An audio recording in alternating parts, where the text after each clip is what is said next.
For we are opposed around the world by a monolithic and ruthless conspiracy that relies primarily on covert means for expanding its sphere of influence, on guerrillas by night instead of armies by day.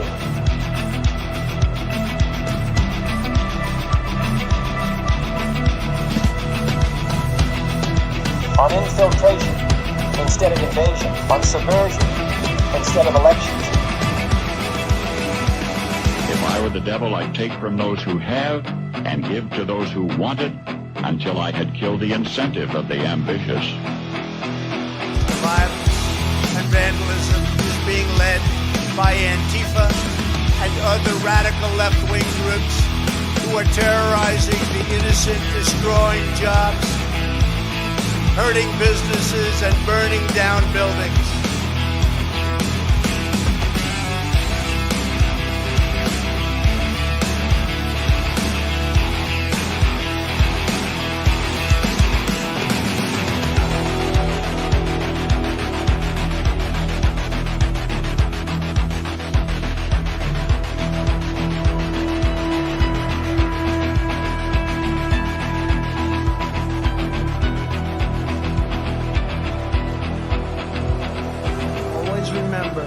They are coming after me because I am fighting for you. That's what's happening. Greetings, fellow thought criminals, and thank you for joining the Insurrection. I'm Michael Albert. This is Derek Evans. It's another glorious day in America's new golden age. We've got a fantastic guest and a lot to cover. Yes, we do. Hope everybody had a great day yesterday. It's always a great day when President Trump's back in office and there's some sanity in the world right now.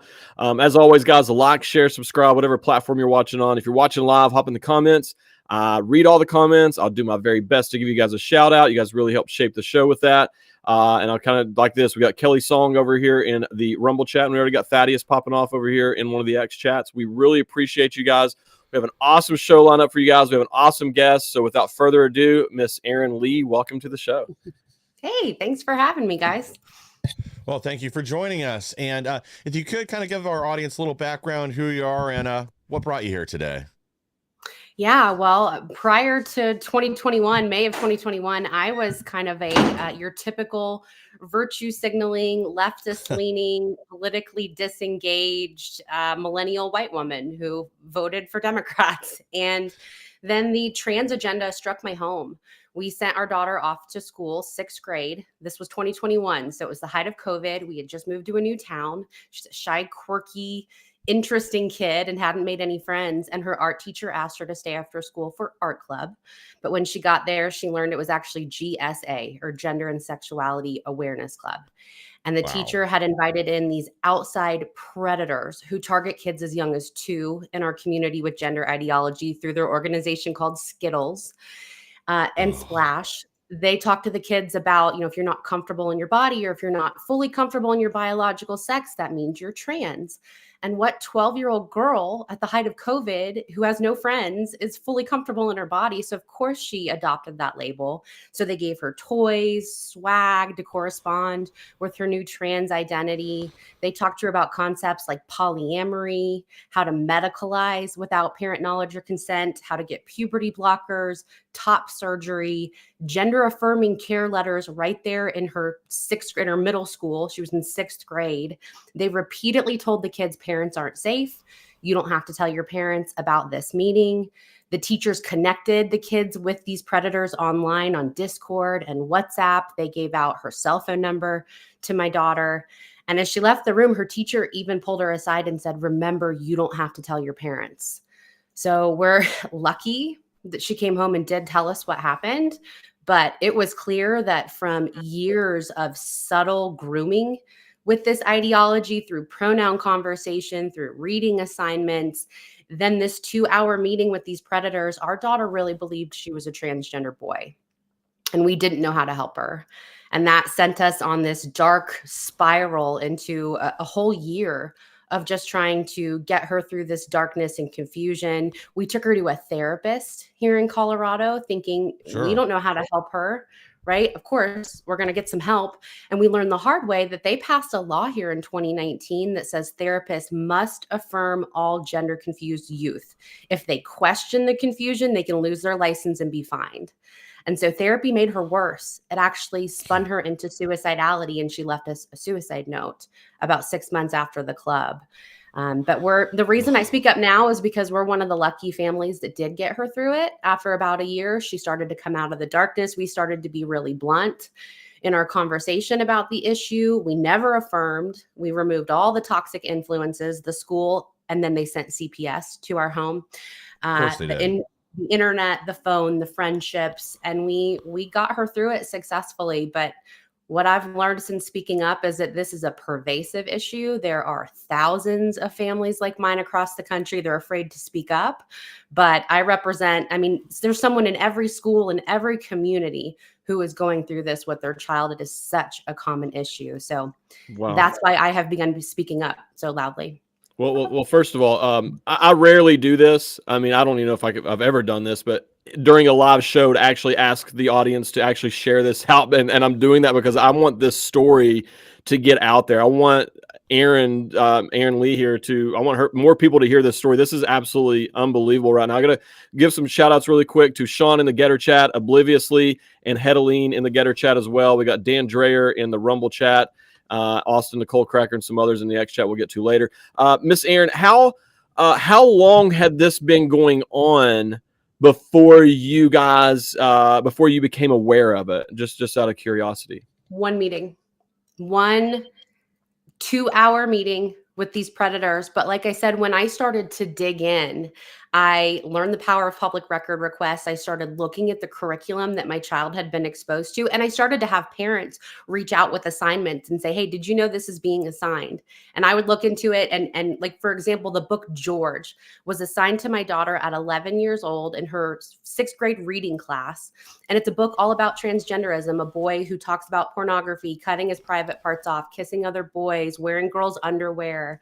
And it was an assigned reading assignment. And I had no idea. I mean, the book came home, it looked innocent. I didn't open it. And I didn't realize that they had been subtly grooming all the kids with this ideology that transgender is normal. And if you don't feel comfortable, maybe you're trans and parents might not be safe. And, it had been going on for years. I just didn't catch it until we were punched in the face with her coming home after this absolute grooming session by complete predators who still harass my daughter today, 4 years later. Really? I mean, that really shows you, too, just like how insidious this is. The fact that they do have to hide it, they have to lie about it, wait in the shadows and prey upon children, that they're literally indoctrinating them behind your back in an environment that's supposed to be safe for them at the government school. But as you said, this is going on all over the country, not just there in Colorado. We've seen numerous stories like that. We've had Jeff Younger on here multiple times to talk about what happened to him and his son with his psychotic wife. But this is even more insidious because this is out of school and because they're masking it as art club to intentionally deceive parents so that they don't even know to stand in the way of this or warn their children or have any voice in it whatsoever. It's all being done in the dark. And then if you do retaliate in any way, as you said, like whether it's the therapist or whoever else, you're put in the crosshairs. So before we dig deeper into this, I do want to go ahead and play the preview for your documentary here, Art Club. And where can our audience go to find this film? Yeah, just artclubmovie.com. It's available for free on YouTube. YouTube hasn't deplatformed us yet, and Rumble as well. So we put it out there so people can just be aware of the issue and share it with others. It's happening everywhere. Yeah, without a doubt. All right, let's run this real quick so our audience can see the preview, and then we're going to come right back.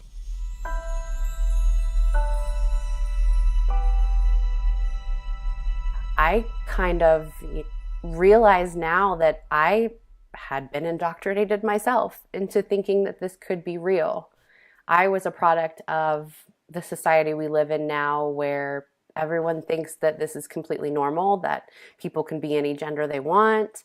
And in that very moment, I thought potentially she could be transgender. You can choose to be a boy, a girl, neither, or both.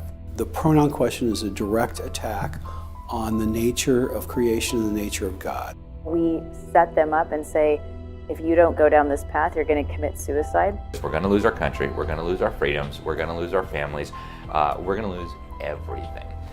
My number one advice to parents is get your kids out of public schools. They're not safe. I think she came into my office with a flag she was given during this class and looked at me with a smile and said, "Dad, I'm transgender," and then basically scurried off. I went through a range of emotions. I started with wondering if it was real and then realizing this isn't real. I know my daughter. It took me a minute. It was just so much shock. Yeah. Nothing could have ever prepared us for that moment. It was just a regular Tuesday, and she came home and she was a whole different person. When I first heard Erin's story, I knew that this should be shared with the nation. And that is why we have created this documentary. This is simply their authentic, first-hand experience.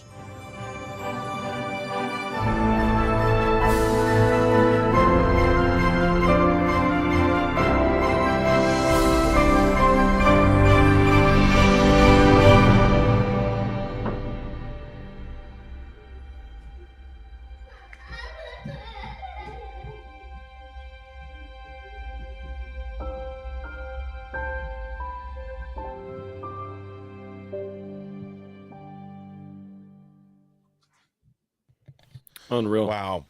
Yeah. I mean, I will be watching this for the record. I will 100%. You have my word. I will watch this. I will share this out on X and stuff as well.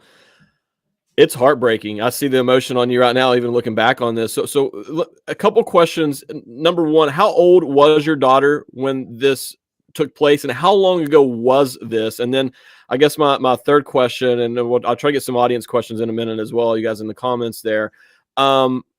This would have to be hard for anybody, even like a conservative who kind of knows this stuff is going on. I would imagine in some ways this was harder. I mean, you said earlier that you were, previously like the typical white liberal woman, and liberal.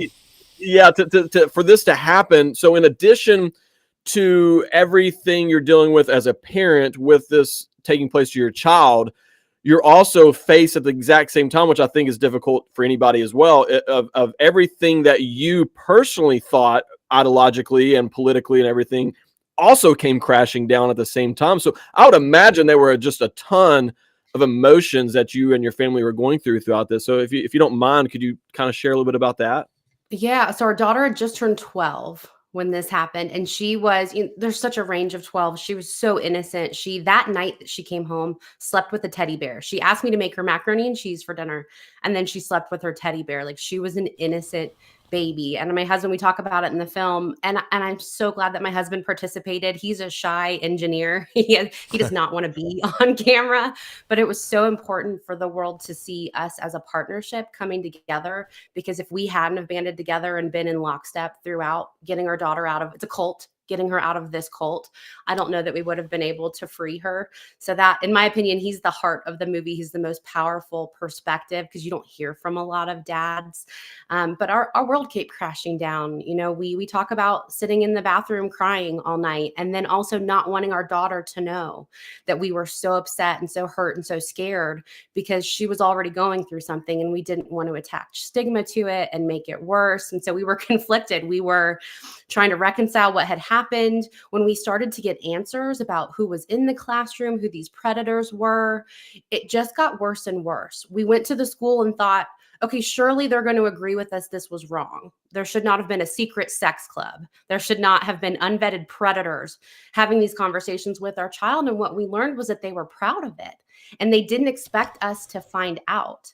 In the public record emails I found, they referred to parents as barriers that have been removed at other schools. They all colluded the school board, the superintendent, the outside predators to keep us quiet, to handle us and make us go away, to appease us. And it just became clear that this was all intentional. These secret club meetings are by design. We were not supposed to find out about it. And so the second day after this happened, I remember I looked at my husband and I went, I'm going to burn it all down. And he was like, I'm going to get the gasoline. Like, we were pissed. That's awesome. And we kind of did. We went to the police. we thought, okay, this is clearly sexual abuse. They have sexually abused our daughter. We need to call the police.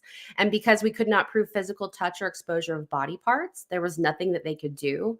But the deputy I talked to said, but this is wrong. Get loud. If it were me, I would scream it from the rooftops to every parent that would listen so that they can protect their own kids like you couldn't. And I really took that to heart. I started going to school board meetings and, little here and there speeches, anyone who would platform me to talk about what was happening. And one of the hardest things was losing half of our friends and family. Being a left leaner, I was kind of meek and I wanted everyone to like me all the time. I was non-confrontational. I was like the least likely person to be put in this position to speak up on this. It was hard to lose half of our friends and family. My own in-laws won't speak to us because we voted for Trump.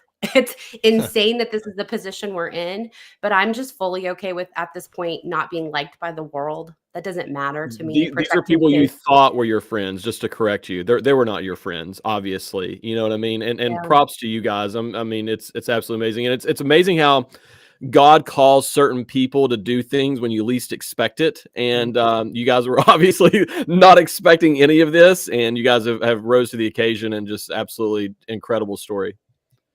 Thank you. Yeah, it's wild how many people have come forward. So I actually shared it first with Alex Newman, who I know is also on this platform.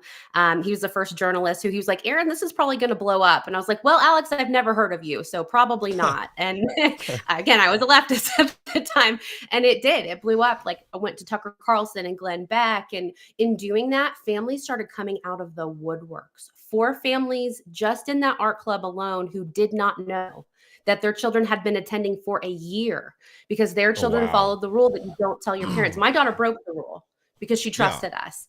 But the other kids followed the rule. In fact, we have an ongoing federal lawsuit against the school district. Pam Bondi took our case. So America First Policy Institute's representing us. That now sits at the 10th Circuit Appellate, awaiting a decision. And we're in a good position either way. But the other family that's on my lawsuit, their little girl attempted suicide the same week my daughter left us a note. She drank bleach and almost died. And they didn't know where the influence was coming from. They blamed themselves. They had no idea what was happening at school until we went public 6 months later after the suicide attempt. And they started asking questions like, were you in this meeting?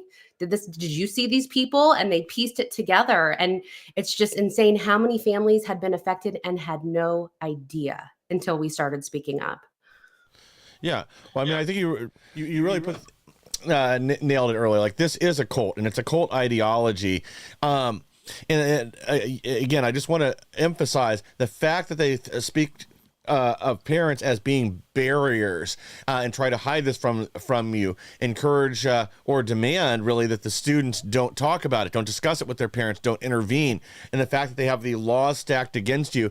I mean, if there was ever any doubt in your mind before that the left means to do your children harm, means to make them permanently dependent, once they go down this path, whether they're giving themselves the chop or on these forever medications, hormone blockers, drugs like Lupron that are also used for chemical castration, they're going to become permanent victims of this and then dependent on these medications and other things for the rest of their life. They're going to generate huge amounts of money for the pharmaceutical industry. And not to mention, again, it's going to wreck their lives. They won't be able to have children of their own. It's just so insidious that they're trying to do this. And the reason they're trying to mask it from parents is because when they do find out, they're obviously going to be pissed off and do whatever they can to stop it.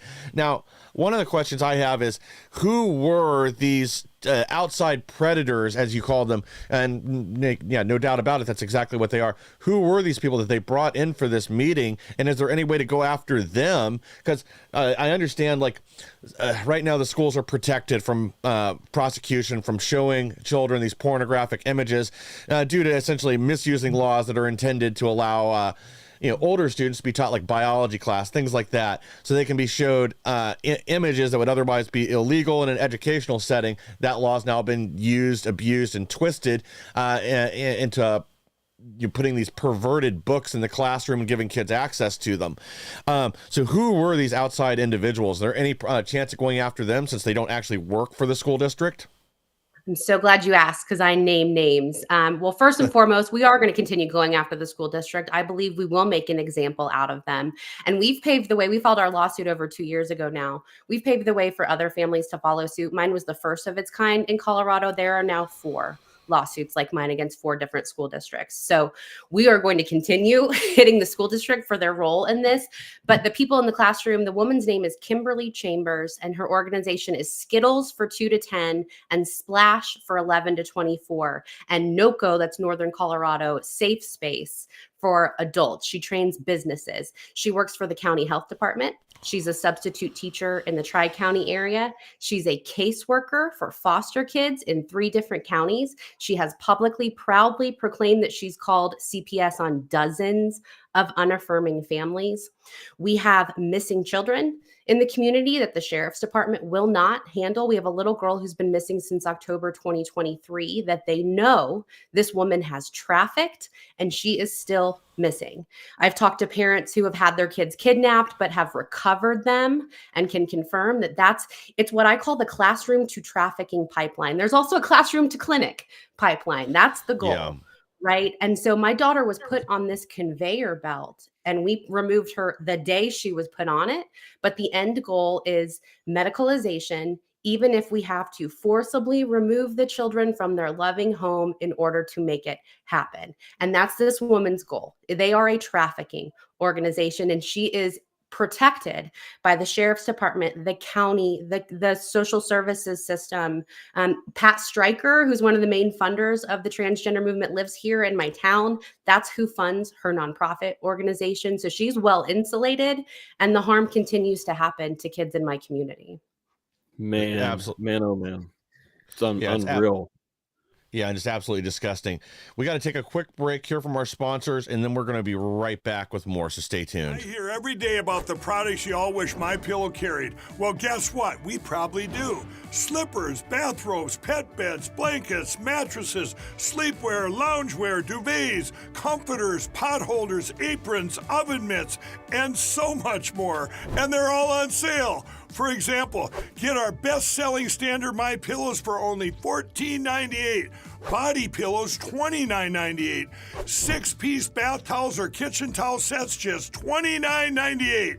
Multi-use MyPillow 2.0s with pillowcase, $9.98. Save $40 on our Spring Percale and Giza Dream bedsheet sets. Any size, any color, and so much more.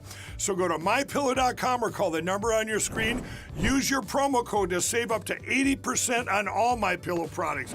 And I've never done this before. When you spend $100 or more, you're going to get 2 standard MyPillows absolutely free. Thank you for staying with us. And again, the best way to support our program and all the programs here on X America News by supporting our sponsors. Right now, if you use code Insurrection at mypillow.com, you'll get the deepest discounts and the best offers that Mike Lindell has to offer. It's a great way to support us and to support Mike Lindell, a brave patriot that's been fighting for election integrity, that's put it all on the line, spent millions of dollars of his own money trying to secure our elections. And I think we're going to finally start seeing the fruits of all that over the next few months. But again, that's the only way to keep us on the air and bringing you the news the mainstream media doesn't want you to hear. And sorry, Derek, I think I cut you off to go to break there. No, you're fine. I'm gonna clear some chats really quick. I'm really behind on them. That everybody's loving this story. There's a lot of awesome comments. We got Deplorable Dave and FG over here in the Getter chat. We got Dan Dreyer attempting to be in the Rumble chat there. Over here on X, we got Annie OB1. We got Dotson, Jen, MJ, Thaddeus, Kelly Netterville is making fun of your eye patch. I thought that was funny. Brian Eastwood. And there's a few other, a political jester. There's a few others I'm sure I missed today. I apologize, guys. Miss Aaron, you mentioned how you guys were able to get your daughter off the conveyor belt, day one, at least in terms of the art club situation here. And and you've talked about how hard it was to, deprogram your daughter out of this cult. And look how early you caught this. And so I can only imagine how difficult it would be, if it's even possible, for parents to save their children after they've been on this conveyor belt for a year or so. It probably, I would imagine, with each passing day, it gets harder and harder to save that child. And so obviously the sooner you can catch it, the better.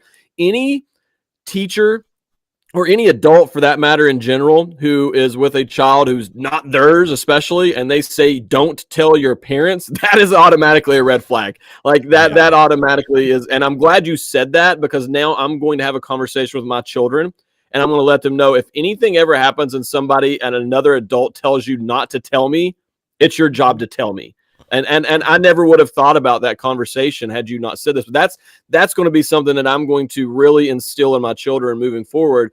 And this whole thing is just, it's even more infuriating when you realize that it's our tax dollars that are doing this. They're stealing our money, and they're turning around and using that to groom our children. And I just, once again, I do want to reiterate, the people you thought were your friends, they were never your friends to begin with.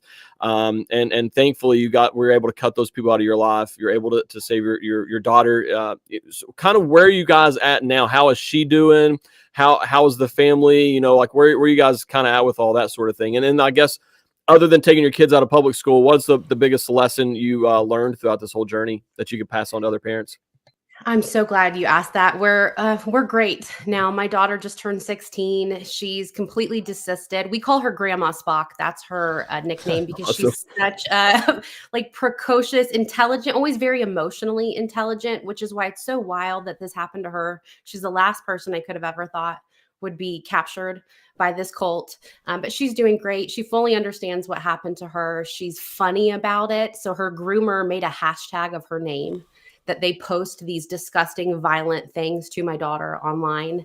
And occasionally I'll show her. And last time she saw one, she goes, "Mom, you should use their hashtag. That would really make them mad." Like, she's funny about it now. And she's even, she'll be doing a speech on April 6th here in Denver with Jamie Reed, the whistleblower, Dr. Miriam Grossman, awesome. Candace Jackson, who's the new head counsel at the DOE. So she's about to start using her own voice to tell her story. And I could not be prouder of her. We're thriving now with our kids out of public school. So we immediately put her in a private Christian. My middle son is in a conservative classical charter school where they do not pull any of this nonsense. And I'm homeschooling my 4-year-old. He'll never step foot in a public school. There's no way I'm going to sacrifice him up to this system. And my best advice to parents is always, number one, get your kids the heck out of government schools. I love that you call them that, Mike. They're not public schools. They don't work for the public. They are government schools. They truly believe they own your children. All of our lawsuits across the country have demonstrated that their defense is always, well, these are our kids, not yours. You have no rights. And so why would you ever sacrifice your kids up to the system? You either sacrifice for your kids or you are sacrificing your kids on this altar of wokeism. So I caution all parents, never allow your kids to be in a public school. It's worth the sacrifice to get them out.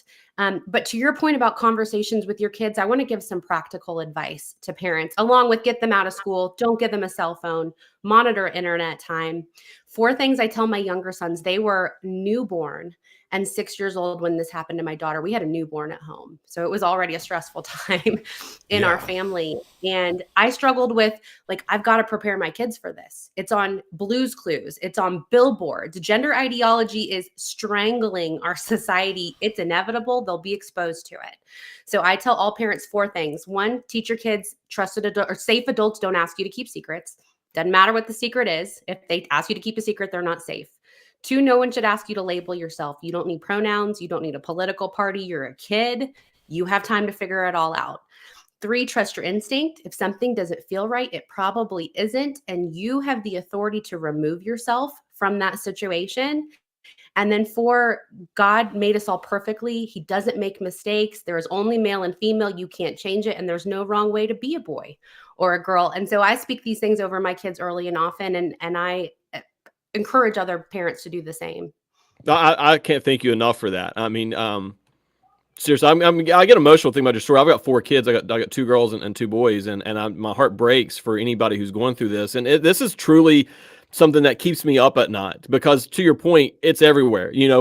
My oldest is now 9, and my youngest is 4. But to your point, we saw it early on with my 2 girls are older. In the Blue's Clues and all this, and to your point, it's everywhere.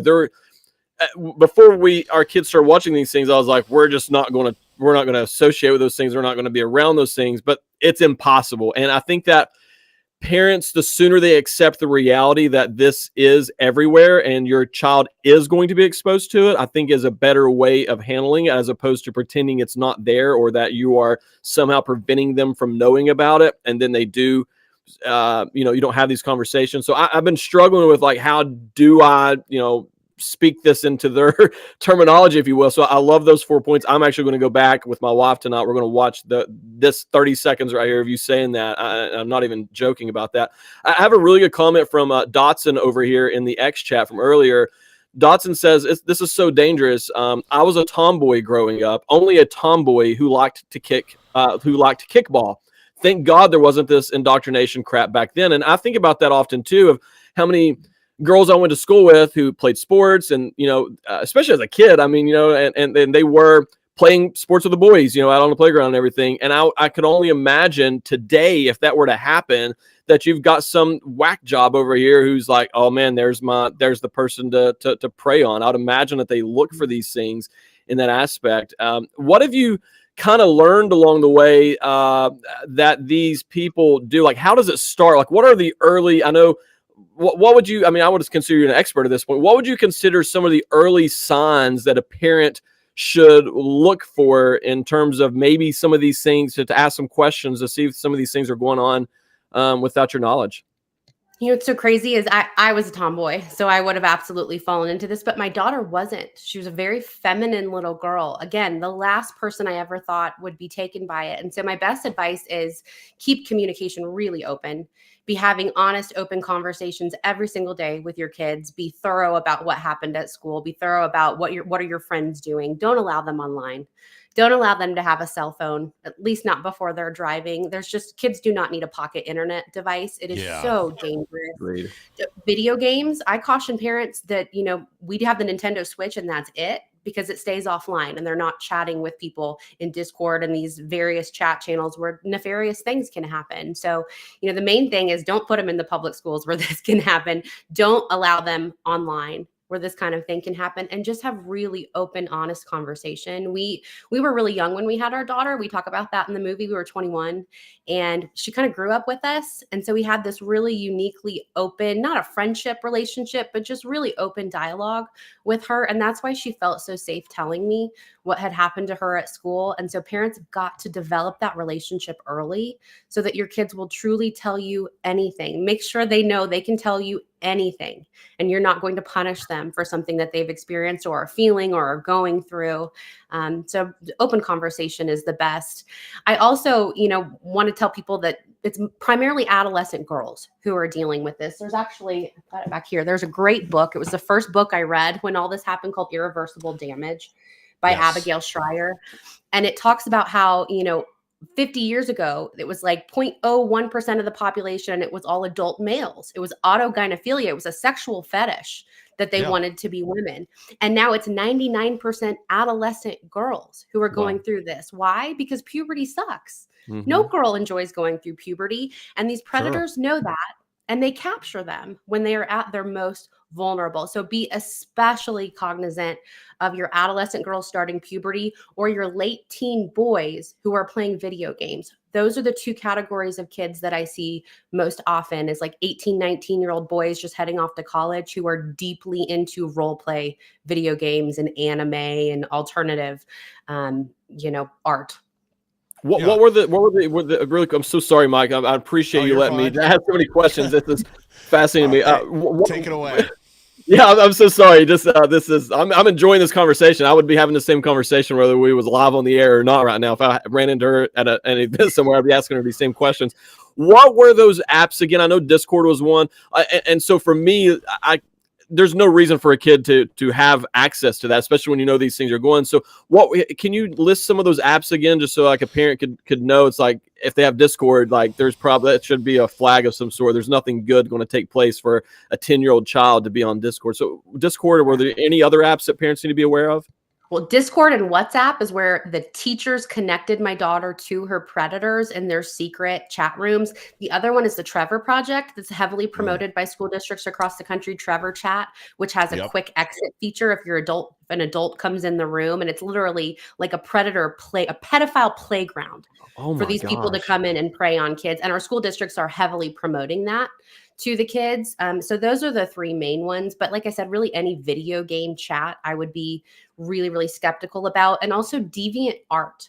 That's a website that a lot of these young people fell into trans ideology. It is a predator playground. Yeah, that's another one that's really been flipped over the last few years. It used to be, 10 years ago, it was a place for people trying to get into the art market that, with unique ideas, that did sculptures, other large projects for them to try to connect with people that would pay them for their work. And instead, now it's turned into another indoctrination center where that's promoted. And you hit on, again, something else that we really need to be paying attention to, and that is who the kids are communicating with online, and understanding that so many things that were safe 10, 15, 20 years ago aren't anymore. Like you guys brought up Blue's Clues, and I know we covered the trans, what was it, a trans beaver, I think. Zipper Tits the Beaver, that's what it was, on one of their shows. And then, again, just putting this in a way that they're testing the waters, they're exposing kids to things that they don't need to see early on so that they accept them and are less likely to question it later. They're trying to get to them at as early age as possible, and trying to do it in ways where parents won't catch it. That's kind of the other thing too, is I think a lot of us still think of, at the time when we went to grade school and high school, the majority of teachers there were there for the right reasons. We're there to teach kids, to build up the next generation, but something's changed. Now we have these blue-haired moonbats that are there to indoctrinate your children into their cult, into this trans ideology, and the global warming nonsense, everything else that we've talked about. I think there's been an effort on some level to indoctrinate kids into leftism, but I think this is where they really feel like they got ahead, that this is where they can kind of, for a lifetime, get their hooks into your children and pull them away from you. Because again, make no mistake about it, a lot of this effort is to separate from children from their parents and isolate them so they become more and more dependent on this cult. And it isn't just about getting them to vote that way. It's getting them to be totally pulled into this lifestyle. And I think some of that, too, is about their desire to depopulate the earth. A lot of these kids are going to be medically harmed in ways that won't ever allow them to have families of their own unless they adopt. And once they go so far down this rabbit hole, it's really hard. It gets even harder and harder to pull them back out of it. I know you said there's been like immense pushback against you and against your daughter, but there has to be, a counterbalance on the right, that there's got to be a lot of parents stepping forward and really thanking you for what you're doing and for shining a light on this. Now, I do feel like the tide on this is beginning to turn, but like, what is the main thing, the main takeaway? Like, how can the average person at home or the average parent get involved and help put an end to this? And is there anything that we can put in place to ensure this kind of cultish indoctrination doesn't happen again? Yeah, I have to go back to your point that I actually studied elementary education. I was a teacher at the beginning of my career. I hated it. I quickly got out of it. I'm not good with other people's kids. Hey, you and Derek both. But what I learned in looking back is that the problem, first of all, has been in place for decades. I think that a majority of the teachers, even though they might have purple hair and be doing evil things, believe they're doing the right thing. 20 years ago, I was trained to believe this way, that when a kid tells you something, it's absolutely true, and parents might not be safe. And, when people ask me what's going on, I always say all roads lead to Marxism. But the reality is that for decades in the university system, we have been indoctrinating the future generation of teachers and doctors and people who work with children to believe that this is the kind, empathetic thing to do. I call it toxic empathy. And so majority of the people who are pushing these things are doing it because they think it's right, because they lack a moral compass, they lack biblical truth, they don't understand what kind and right and true actually means. And so we've got to look to fixing that problem, fixing how we're pushing out people who are training our kids with this mindset. But, I think parents need to get involved at the local level. More than anything, what the average person can do is talk about it. Once you start to talk it out, it becomes clear that gender ideology is insanity. It's based in fiction. There's no truth behind it. It's all a big smokescreen. And so we've got to start normalizing the conversation around it. 4 years ago, when I started speaking out, I was a crazy person to everyone. I did not have a lot of support. I live in Colorado, which is upside down clown world fantasy land. So no, I didn't have a lot of support. But now 4 years later, people are starting to thank me for speaking out because we've started to normalize the conversation. People can actually talk about it. People don't know what they don't know, but they're starting to wake up to what's happening. And so I encourage parents to just join local groups, get with your local Moms for Liberty, your church group, start one if there isn't one. There are like-minded parents, but you've got to band together and start pushing back at the local level on these school districts. You know, Aaron, you hit the nail on the head. I say this all the time. The scariest part about this trans movement in our school system right now is the fact that these teachers have been brainwashed into believing that they are doing the correct thing and that it's their moral duty to overstep the parents in order to do this. That's a scary part to me, because if they were doing it from a place of being malicious and just evil people, which this whole thing is evil, I'm not saying that, but if they were evil people, I feel like it'd be easier to combat that. But what makes it so hard is they themselves have been brainwashed through our liberal universities into believing that it is not only their job, but it is their duty to help they believe they're saving these children by pushing them into this. That is the scary part to me, because now it's like, how do you combat a whole group of people who've been brainwashed? How do you determine who's been brainwashed up front? You can't. And I've been saying this for a while on the show, actually. Like, that is going to be the major thing in order of trying to combat this. It's going to be a long-term project, because even if we stop that today, how many thousands, tens of thousands of teachers are in the classroom today, will be in the classroom for the next 30 years, who have already been brainwashed with this indoctrination. This is a long-term battle that we have on our hands. Yes. And we're going to have to continue pushing and fighting. But the first thing we got to do, and I believe President Trump is already doing a good job of that, is we've got to stop the bleeding. We got to stop the indoctrination at the liberal universities. And that's the best starting point. I believe we're finally having an administration who's doing that. But that is the scariest thing about this whole ordeal, is that these people have been brainwashed. They believe that they co-parent with us. I'm sorry, I do not co-parent with the government. But they believe that, to your point, these are our children. No, they're not. These are my children. And but they believe it's their children, and they believe it's their moral duty to overstep the parents and attempt to save these children in this and push them into this cult, because they are in a cult, but they just don't realize it. Yeah. Our district calls us stakeholders, not parents. We're stakeholders. And I like to say it's like we're in Maoist China right now. They're creating the Red Guard, and they're pushing our kids towards Mengele-like experimentation. It's just worst case scenario, but we've got to fight it at the source, which, like you said, is the universities. And Trump took the pendulum and he swung it back, and we've got to keep that momentum. Yes. Well, at least your school district isn't down to calling you an inseminated person or a womb-having person, or, any of the other obviously derogatory terms they like to refer to normal human beings as. Guys, we got to take a quick break, and then we're going to kind of shift gears a little bit and show you how, with this poisonous ideology, how that's infected all other areas too. And that's why we've got to put a stop to it too. Like, Derek, to your point, like, we've got to deprogram these college professors that are programming these insane teachers to then move forward with this ideology in order to capture your children. All right, guys, stay with us. We got to take a quick break, and we'll be right back with even more. Well, hello, everybody. It's Annie Cyrus. Welcome to my art studio, where all the magic happens. This is the station for painting, and that is the station for all the resin art I do. If you want to check out my art, all you gotta do is go to lutfstudio.com.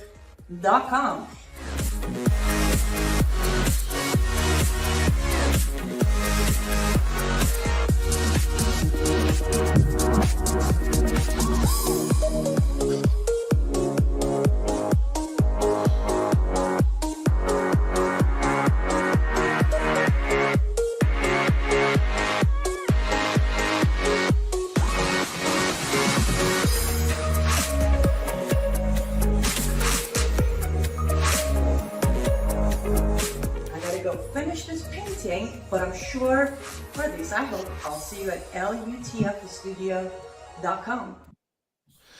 Thank you for staying with us. And again, the best way to support our program and all the programs on X America News by supporting our sponsors.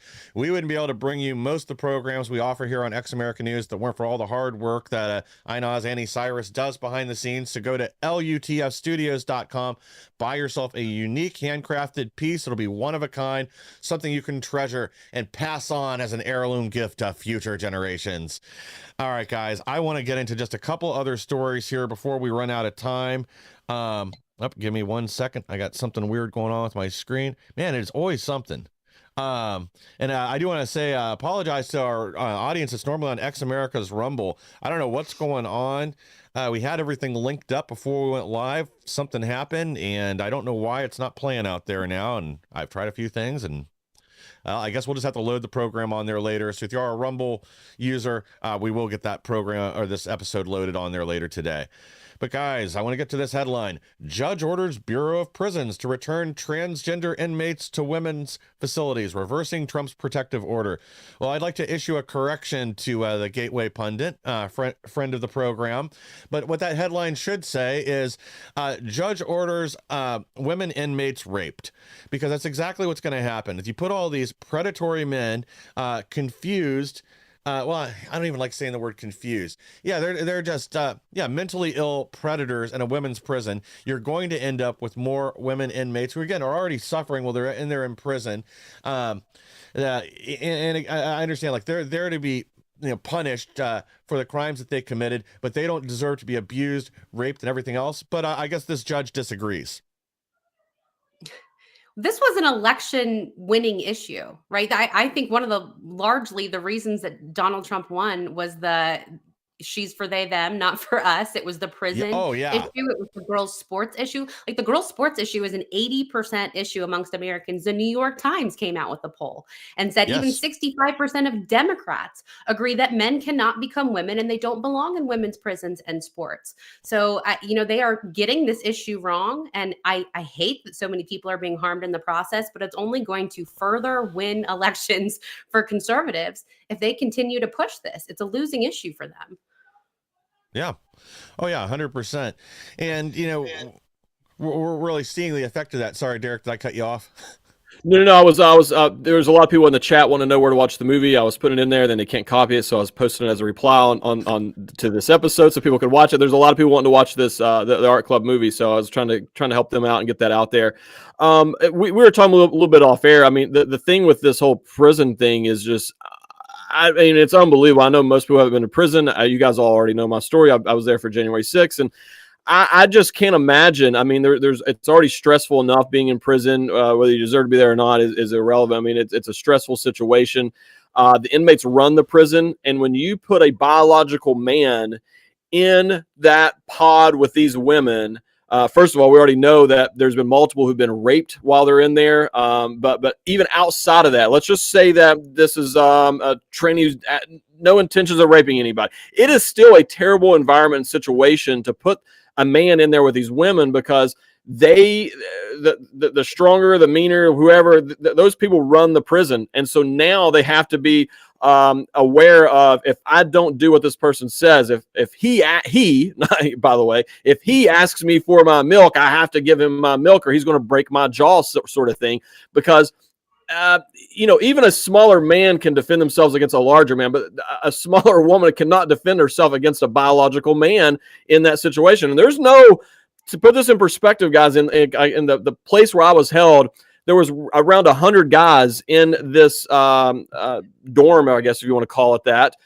And one guard who's nowhere near, just at the very beginning of the thing, the inmates 100% run the prison. So they are putting these women at extreme risk of all kinds of things outside of even, we know the rape, but even outside of that, they're putting them at great risk by doing this, all to appease some man with a mental health issue that needs to be addressed as opposed to being affirmed. And I just want to point out, like, these are human beings. They may have been convicted of a crime. I've worked with some of the women who are advocating for the women who are still left in prison. Like, one woman, was in a trafficking situation, and her crime was theft. I mean, she herself was a victim, and her crime was committed because she was a victim. She's no less human. She doesn't deserve the guarantee of being raped because she's, you know, a convicted criminal. These are still human beings. A lot of them are in prison for very, you know, horrible, sad reasons, and they do not deserve the guarantee of being raped while they're behind bars. It's inhumane. Yeah, 100%. The situation's already bad enough. We don't need some judge making it even worse for these women that are already suffering behind bars. And yeah, as you said, you know, some of them probably deserve to be there. Others don't. Others were, you know, made a mistake. But at the end of the day, they don't deserve this. Something that'll only make the situation and their life even worse and haunt them, you know, going forward. You know, permanently cripple them for the rest of their life. Well, we have another Democrat woman in the news right now, Harry Sisson, the DNC's favorite TikToker. Harry Sisson is accused of lying to women to get them to send nudes. Now, I'm just shocked to find out this guy is straight, but you know, then again, I think this could just be a psyop to make us all believe that. That's right. This whole thing, the real scandal here is that he really is gay, and he paid these women to come out and say this, to accuse him of this, to throw everybody off the trail. But at the end of the day, I was reading up on this. There's 11 different women who are allegedly saying, you know, that he did this. But at the end of the day, like, and I'm not saying it's okay, but I mean, and I taste throw up in the back of my mouth right now. Harry Sisson's a 20-some-year-old college kid who's out here talking to women. And from what I'm reading, he never did anything like push himself on someone who didn't want it or whatever. But from what I'm reading is he basically told all 11 of them that you're the only one. Send me some pictures. You're the only one I'm talking to. And they sent it.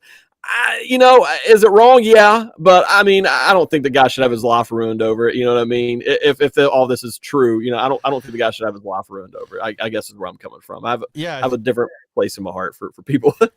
Yeah, if you're going to ruin Harry Sisson's life, do it over supporting Joe Biden and then immediately flipping to Kamala Harris. I mean, that's enough reason to ruin this guy's life, or just his imperception of reality. How many times he went on air and told, I remember, I think we played his video after watching Biden get smoked in his dementia moment debating Trump, that, you know, Harry Sisson went on to tell us how great it was until everything started falling apart. Oh, this was, you know, just a verbal beatdown on Donald Trump from Joe Biden.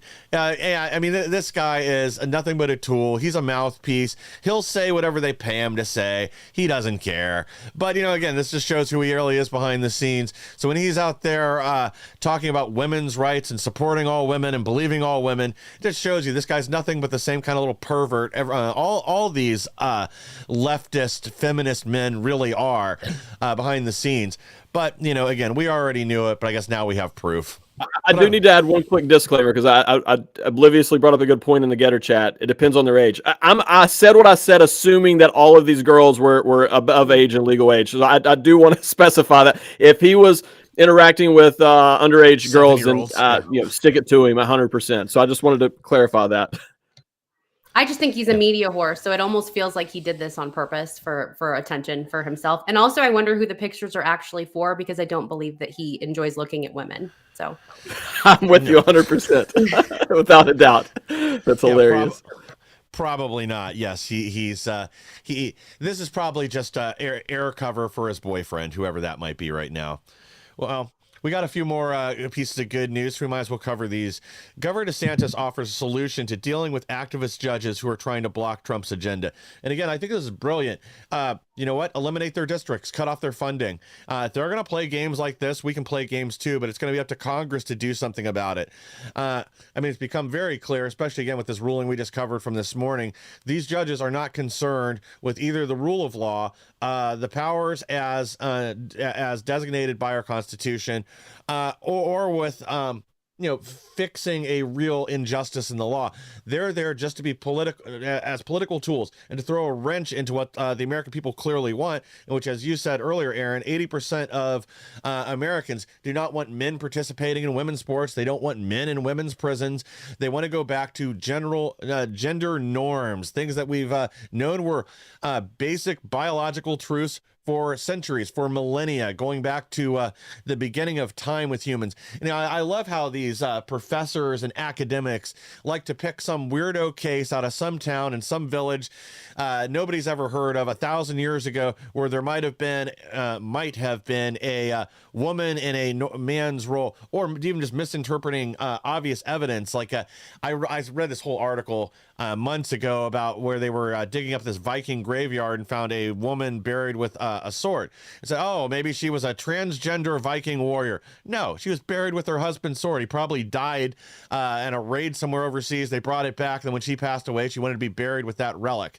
But yeah, again, their lunacy is now rewriting history and everything else. But I'm off on a tangent. I'll add to that really quick and say Senator Josh Hawley from Missouri has also offered up or proposing a bill to do the exact same thing, which is, strip these district judges from having the authority to basically file injunctions that affect the entire country. I mean, at the end of the day, they represent a little tiny area that were not voted into these offices, and here they are out here trying to tell President Trump how to conduct foreign policy. I mean, this is absolutely unbelievable that this is happening. And really quick on the, I know we're getting close to the end here. In terms of the trans ideology we led here today, most people have not connected the dots. I believe this all started, if you remember, back around the 2010s range of the toxic masculinity. That was the big push at the time. If you were, a man and you wanted to do manly things or whatever, I guess I don't know how to say that, but that was their interpretation of it. Then that was toxic masculinity. And so when you strip that down to where it's now toxic for a man to be masculine, which men are masculine and women are feminine by nature. But when you strip that down to where now everybody's the same, well, now it's easier to make that leap of, well, if we're all the same, then men can be women and women can be men because there's no difference here. And so I think that it really started this whole movement truly back around 2010 or whatever, that range, with the attack on the gender roles and the toxic masculinity and that sort of thing. It definitely accelerated it. I would take you all the way back to the feminism movement. Feminists started this by saying we're equal to men. We can be men. We don't need men. No, we need nuclear families. Women do need to rely on men for protection. I mean, I'm clearly not a feminist, but I think we can trace it back to the feminist movement. You're correct. Yeah, well, the real problem even there is it went from we are equal to men to we are men, and if we say we're men, you have to pretend we are too. And there's elements of the feminist movement which are good, like fighting for equal treatment, equal protection under the law, being able to own property or open a bank account. Things like that are basic rights that everyone should have. But the idea now is it isn't even that they want equality; it's that they want dominance, and they want us to now pretend that their delusions are reality. We don't want to do that. They want to be able to use the police power of law, the force of potentially somebody, an armed person showing up to your house and dragging you out, throwing you into jail to enforce their delusions. That they want law to protect that. That's why it's becoming such a problem and destroying our society. Aaron, we are almost out of time. Unfortunately, we'll have to have you back again.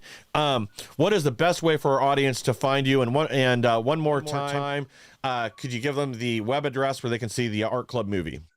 Yeah, our film is artclubmovie.com. And you can follow me. I go by Aaron for Parental Rights on all platforms. It's Aaron #4 Parents on Twitter. And then I'm also the executive director of Protect Kids Colorado. We're protectkidscolorado.org. I encourage people just to pay attention to what we're doing. We are taking control back in a blue state where we have no power in the legislature. We're taking power with the Citizens Ballot Initiative process. And we will ban sex changes for children and child trafficking and men and women's sports on the 2026 ballot here in Colorado. Last thing I'll say is to the audience, I'm sorry I didn't get to more of the comment interaction today. We had this is an awesome show. Hope you guys enjoyed it. And I love seeing the mama bears out here doing this. They don't realize who they messed with, and they got these mama bears riled up. But at the same time, we've got to have men starting to step up. It's our role as men to protect our families and our communities. And honestly, the main reason we're in the position we're in today is we have a society as a whole full of weak men who have allowed this to happen. Because I promise you right now, you go back 2 generations to my grandparents' generation, there's no, my papa, man, man, it's hard telling what he'd do to somebody that started doing this. I mean, there'd be butt whoopings taking place on the school lawn, and if they got arrested, you got arrested. And honestly, that might be considered toxic masculinity, but we need to bring that back here again right now if that's what it takes to protect our children and our families from what's going on. So don't stand by and just cheer on the mama bears. We've got to get involved as well. And actually, we should be the ones leading this. The mama bears should be helping us. But God bless all the mama bears out there who've really stepped up and filled the void that unfortunately men left open. And so happy to see all the mama bears getting riled up. Yep, that's right. They force-fed us the crazy pills. That didn't work out. It's time to return to common sense. To our audience, please like, share, and subscribe. Help us to grow so we can bring more people the news the mainstream media doesn't want you to hear. And we'll be back tomorrow with even more. Thanks again, guys.